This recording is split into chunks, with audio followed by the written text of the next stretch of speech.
just posted this video. I was up in the middle of the night, y'all, and I get up in the middle of the night and I'll see some shit, and then I'll post it. But it's about, you know, the dangers of drugs, and because somebody mentioned the reason why I invested in my marijuana dispensary is because for years, black people have been convicted of, of these crimes and done years and years and years. And then once it became legal, white people were making trillions of dollars off the same industry. So I said, I want to sit at the table. And so that's the reason why I wanted to get into it, is because I wanted to be able to be on the other side. And so that's the reason why I did it. So I saw this video and I added a little bit of a, just a voiceover to it. But I think it's so important that we really understand this. And I just posted it this morning. Dang, I don't even know how many views it got. But this is Kensington, Philadelphia, ground zero for the fentanyl epidemic. And what you're watching is not a zombie movie. These are real people, mostly non-black, slumped over, passed out on the streets in broad daylight. And I want you to just imagine for a second, if these were black bodies, black folks laid out like this in the 90s, they'd have been cuffed, dragged, locked up, and labeled as thugs, criminals, crackheads. Families destroyed, fathers disappeared, mothers demonized, whole communities stripped of their future. Because back then, addiction wasn't seen as a health crisis. It was a war on drugs. And we were the enemy. Fast forward to today, and suddenly, it's a public health emergency. Now there's empathy.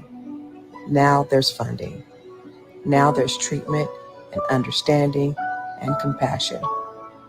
Where was that energy when it was us?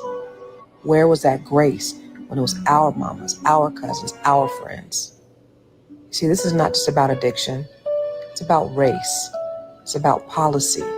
It's about how America decides who gets punished and who gets help. And let me be clear. I'm not saying these folks don't deserve help. They absolutely do. So did we. And our people deserve justice, not jail.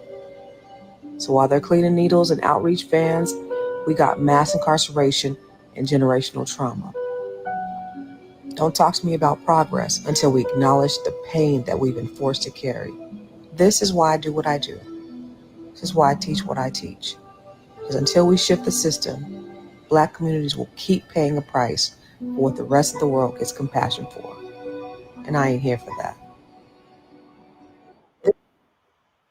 Right. And so weed and even alcohol being gateways to this type of activity, because it lowers your inhibitions. You start experimenting, you start doing other things. Okay, well, let me just dabble in this.